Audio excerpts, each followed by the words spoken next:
नमस्कार मित्रांनो, कुण्या राजाची गराणी या मालिकेच्या आजच्या भागामध्ये मधु ही सुबोध, गुंजा आणि सर्वेश्वर यांना विचारत असते की अरे काय झाले, तुम्ही इतके तोंड पाडून का बसलात, सत्य काय आहे ते प्लीज आम्हाला सांगा.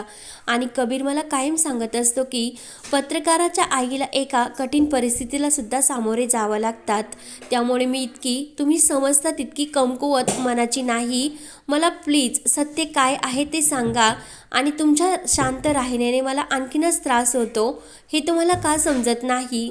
त्यामुळे मधुश्री ही गुंजावर भडकते आणि गुंजा काय झाले ते मला सांगते की नाही असे रागाने विचारते. तर गुंजा ही रडायला लागते आणि खरे सांगणार तोच ते मीडियावाले येतात आणि हे सर्व खरे आहे का असे विचारू लागतात. तर अशोकदादा विचारतात की अरे काय खरे आणि काय खोटे, नेमकं काय झाले ते सांगतान का.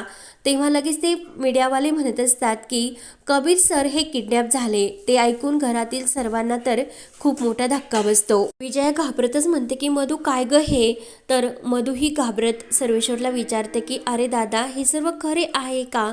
तर सर्वेश्वर काहीच उत्तर देत नसतो. अशोकदादा सुद्धा धक्क्याने विचारतात की कबीर किडनॅप आणि हे सर्व काय चालले ते समजत नाही. तेव्हा लगेच त्या मीडियावाल्यांची एक मुलगी विचारते की तुम्ही कबीरचे वडील आहात का असे अशोकदादांना प्रश्न करते. आणि कबीरच्या किडनॅपीबद्दल आता पोलिसांचं काय असं ब्रेव आहे ते प्लीज आम्हाला सांगता का. तेव्हा अशोकदादा घाबरतात आणि पोलीस असे घाबरतच म्हणतात. तेव्हा ते मीडियावाले विचारतात की कबीरची आई कोण आहे. तेव्हा विजय ही रडतच म्हणते की आओ प्लीज, ती आजारी असल्यामुळे ती घाबरते, तुम्ही तिला काहीच प्रश्न विचारू नका. तेव्हा मीडियावाले विचारतात की कबीरच्या किडनॅपी मागे काही तुम्हाला अंदाज होता का आणि गुंजा कोण आहे. तेव्हा लगेच गुंजा म्हणते की मी. तेव्हा मीडियावाले विचारतात की जेव्हा कबीर साहेब किडनॅप होत होते तेव्हा तुम्ही त्यांच्या सोबतच होतात ना. तेव्हा ते गुंजाला प्रश्न विचारतात की कबीरचे अखेरचे काही शब्द तुम्ही ऐकलेत का. तर अशोकदादा विचारतात की गुंजा तू खरंच कबीर सोबत होती का. तर गुंजा हो बोलते. सर्वेश्वरला मात्र मीडियावाल्यांचा राग येतो आणि तुम्ही काय बोलता, अखेरचा शब्द म्हणजे ही काय तुमची बोलण्याची पद्धत. आणि हे सर्वजण कबीरच्या घरचे लोक आहे याचं जरा तुम्ही थोडंसं भान ठेवा. तेव्हा अशोकदादा म्हणतात की अहो कबीर किडनॅप झालं हे आम्हाला तुमच्याकडून समजते, आत्तापर्यंत आम्हाला काहीच माहिती नव्हते. तेव्हा त्यातील एक मुलगी विचारते की ह्या गुंजाने तुम्हाला काहीच सांगितले नाही का. सुबोध म्हणतो की हो, तिनेच आम्हाला सर्व व्यवस्थित सांगितले आणि आम्ही पोलीस स्टेशनमध्ये सुद्धा जाऊन आलो. मीडियावाले पुढे विचारतात की पोलीस काय म्हटले. तेव्हा त्यातील एक मुलगी म्हणते की तुम्हाला खंडणीसाठी फोन आला होतात का. तर सर्वेश्वर सांगतो की पोलीस त्यांचे काम करतात. मीडियावाल्यांचे एकामागून एक प्रश्न चालूच असतात की कबीरने याबद्दल काही कल्पना घरी दिली होती का, कोणी त्यांना धमकी वगैरे फोन काही आला होता का. या सर्व प्रश्नाने मधुला मात्र खूप असा धक्का बसतो आणि तिला चक्कर येऊ लागतात. गुंजाचे लक्षही मधुकडे जाते. मधु लगेच चक्कर येऊन खाली पडते. सर्वजण खूप घाबरतात आणि मधुला उठवण्याचा प्रयत्न करू लागतात. त्यानंतर इकडे कबीरला एका बंद खोलीत बांधून ठेवलेले असते आणि कबीर हा शुद्धीवर येतो. तेव्हा कबीर म्हणत असतो की तुम्ही भाड्याचे गुंड आणि हिंमत असेल, मर्द असाल तर माझ्या समोर येऊन दाखवा.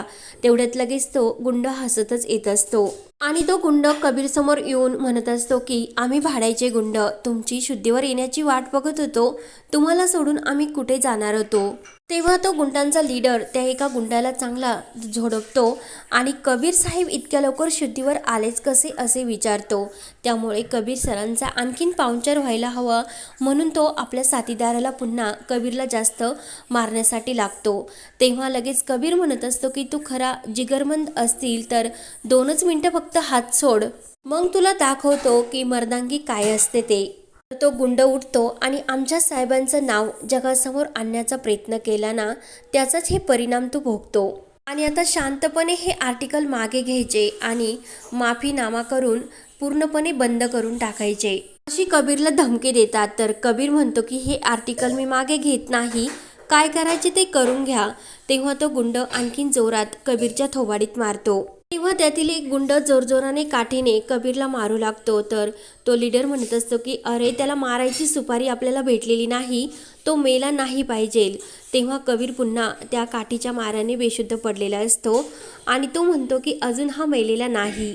तेव्हा कबीर पुन्हा डोळे उघडतो आणि तो महिपत आणि त्यानेही कुत्र्याची पाठवलेली त्याची फौज मला जेरबंद करण्याचा प्रयत्न करतात की काय, आणि तुमच्या त्या बापाला जाऊन सांगा की मी माझं आर्टिकल परत मागे घेणार नाही. माफी तर अजिबात मागणार नाही. माफी मागणार तो तुमचा बाप, आणि ते पण सर्व त्या डोंगरवाडी लोकांची. तेव्हा मात्र तो गुंड आणखीनच चवताळतो आणि तो कबीरला जोरजोराने काठीने आणखीनच मारू लागतो. त्यानंतर इकडे आजीही मृण्मयीसाठी दूध घेऊन आलेली असते आणि तेवढ्यात तिथे माया येते आणि आजीला विचारते की काय सासूबाई, तुमचा मुलगा कुठे गेलात? तर आजी म्हणत असते की तुझा कोणीच लागत नाही का, आणि त्याने मला फोन करून सांगितले की मृण्मयीजवळ थांबण्यासाठी. माया लगेच म्हणते की सरपोतदारांच्या घरी वॉचमन म्हणून गेला असतील. तर आजी म्हणते की काय बोलते हे सर्व तू? माया म्हणते की त्याला मुलीपेक्षा बहीण जास्त जवळची आहे. तेव्हा आजीला राग येतो आणि आजी म्हणत असते की माया, तू जर तुझे हे बोलणे आवरले नाही तर कधीही तू सुखी राहू शकणार नाही. माया म्हणते की तुम्ही माझ्या घरामध्ये राहता हे तुम्ही विसरू नका सासूबाई. तर आजी म्हणते की माया एक मिनिट, त्या दिवशी हॉस्पिटलला बघितले मी की तू किती सुखात आहे. तेव्हा लगेच माया ही खाली बघते आणि म्हणते की तुमच्या त्या कबीरमुळे माझ्या मुलीच्या जीवनाची फरफटत होते आणि कबीर किडनॅप झाला हे ती मृण्मयी समोर सांगते. ते ऐकून मृण्मयीला तर मात्र खूप मोठा धक्का बसतो. तेव्हा मृण्मयीला मात्र त्या धक्क्याने चक्कर येऊ लागते. तर आजी तिला सावरते, समजावते आणि माया म्हणत असते की अगं स्वतःला आवर, तू तरी काय करणार आहे ह्या अवस्थेमध्ये. तर आजी ही मायावर ओरडते आणि मुलीच्या नाजूक मनावर इतका आघात करते. आई आहे की कोणी वैरी म्हणून ती मायावर भयंकर चिडलेली असते. मृण्मयी रडतच विचारते की आई प्लीज मला सांग की कबीरला कोणी किडनॅप केले, तुला काही समजले असेल तर प्लीज मला सांग. माया सांगते की हो, ठरल्याप्रमाणे सर्व काही व्यवस्थित होणार.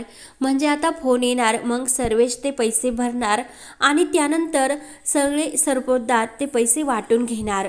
तेव्हा आजी म्हणते की माया, तुझ्या जिभेला काही हाड वगैरे काही आहे की नाही ग? इतके मोठे संकट आले असताना ते माणसं तुझे पैसे हडप करण्याचं कारस्थान करतील असे तुझ्या मनातच कसे आले ग? माया म्हणते की असे लोक असेच वागू शकतात. तेव्हा आजी चिडते आणि मायाला म्हणत असते की आता यापुढे एक जरी शब्द बोलली तरी मी तुला मागचं जे काही आहे ते सर्व उकरून काढील. त्यामुळे मधूच्या घरच्याबद्दल एकही शब्द तू बोलू नकोस. आणि माझ्या मुलाच्या आयुष्याचं सुद्धा वाटोळं केलं, त्यामुळे आता मुलीचं तरी आयुष्य बर्बाद करू नको, म्हणून तू येथून प्लीज निघून जा. म्हणून आजी मायाला त्या रूममधून काढून देते. तर मृण्मयी आजीला विचारते की आजू कबीर कसा असेल, कुठे असेल ग? आणि ती खूप रडत असते. तर आजी मृण्मयीला धीर देते आणि ते दूध पिण्यासाठी सांगून आजी थोडा वेळ बाहेर जाते. तर मृण्मयी विचार करत असते की आत्ताच एक कोडं सुटलं होतं आणि आता हे दुसरं संकट. कबीर कितीही संकट आले तरी मी तुझ्यासोबत कायमही तुझ्या पाठीशी राहील. त्यानंतर इकडे गुंजाही आपल्या रूममध्ये येते आणि या सर्वाला ती स्वतःला कारणीभूत ठरवत असते आणि म्हणजे दोषी ठरवते. पण हे घर माझं आहे. आईने जे सांगितलेलं आहे की मी या घरची सून असल्यामुळे मी साहेबावर कोणतंही असं संकट येऊन देणार नाही आणि त्या संकटात मी साहेबांना नक्की वाचवेल. आणि मी सुद्धा मग माझं नाव सांगणार नाही की गुंजा बाबळी वाडेकर. म्हणून ती देवी आईला हात जोडून प्रार्थना करते. आणि तेवढ्यात गुंजाच्या रूममध्ये सर्वेश्वर येतो. तेव्हा गुंजा विचारते की काका तुम्हाला चहा वगैरे काही पाहिजे का? सर्वेश्वर म्हणतो की नाही अगं, मधूसुद्धा झोपली आता.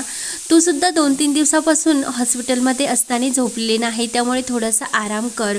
गुंजा म्हणत असते की नाही, ही सुद्धा माझी एक आई आहे आणि एक मला जन्म देणारी, आणि ही माझी एक देवी आई. तेव्हा सर्वेश्वर त्या देवी आईकडेच बघत असतो आणि तो देवी आईजवळ येतो. तेव्हा गुंजा विचारते की काका काय झाले? तेव्हा सर्वेश सुद्धा डोंगर आईला हात जोडतो आणि जे गेले त्यांना सुखात ठेव आणि जे मागे उरले आहेत त्यांना सुद्धा सुखात ठेव. आणि तो गुंजाच्या डोक्यावर हात ठेवून तिला झोपण्यासाठी सांगतो. तेव्हा गुंजा म्हणत असते की काका तुम्ही माझ्या डोक्यावर हात ठेवला, मला खरंच खूप छान वाटले. सर्वेश्वर म्हणतो की गुंजा तुला झोपायचे नाही का? तुमच्या डोंगरवाडीला जे आई अधिष्ठान आले तेव्हा असा दिवा लावून जागरण करतात, तसा तुला तो जागर करायची की काय? तेव्हा लगेच गुंजा विचारते की काका तुम्हाला आमच्या डोंगरवाडीची प्रथा कशी माहिती हो? तुम्ही कधी आमच्या डोंगरवाडीला आला होतात का? तेव्हा सर्वेश्वर म्हणतो की अगं तुम्हाला आत्ता अशी बघते, पण जेव्हा मी तरुण होतो तेव्हा खूप असा फिरायचो. माझं स्केच आणि माझे ते पुस्तकातून खूप काही माहिती मी मिळवली आणि डोंगरवाडीबद्दल ही सुद्धा माहिती मला पुस्तकातूनच मिळाली असे सर्वेश्वर सांगतो. सर्वेश्वर गुंजाला म्हणतो की तू आता आराम कर. गुंजा म्हणते की नाही, मला आई कायम सांगायची की देवापुढे जागरण घातले तर संकट हे निवारते, त्यामुळे या घराच्या कल्याणासाठी मला काही करावे लागले तरी मी ते करेल. तर गुंजाच्या चेहऱ्यावर प्रेमाचा हात फिरून सर्वेश तेथून निघून जातो आणि गुंजा ही दिव्याईसमोर हात जोडूनच बसते. तर हा भाग येथे संपतो. पुढील भागामध्ये त्या गुंडांनी कबीरला बोलण्यासाठी मधुश्रीला फोन लावून दिलेला असतो आणि ते मधुश्रीला म्हणत असतात की यांचा हा आर्टिकल मागे घेण्यासाठी सांगा. तेव्हा कबीर मधूबरोबर बोलत असतो की आता माझा माफीनामा नाही तर यांच्या गुन्ह्याचा कबुलीनामा येणार. तर तो गुंड हा फोनवर धमकी देत असतो की येत्या 24 तासात ह्या कबीरने ते आर्टिकल मागे जर घेतले नाही तर त्याची तुम्ही बॉडी घेऊन जाऊ शकता. तर ते ऐकून गुंजा, मृण्मयी आणि मधू आणि घरातील सर्वांना तर खूप मोठा धक्का बसतो आणि ते गुंड कबीरला मारण्याचा प्रयत्न करू लागतात. त्यानंतर इकडे गुंजाच्या दिव्याईसमोरचा दिवा हा वाऱ्याने विझण्याचा प्रयत्न होत असतो. तर गुंजा आपल्या दोन्ही हाताने तो दिवा विझवण्यापासून वाचवते. तर आता पुढे काय होणार हे पाहण्यासाठी चॅनलला नक्की सबस्क्राईब करत रहा. धन्यवाद.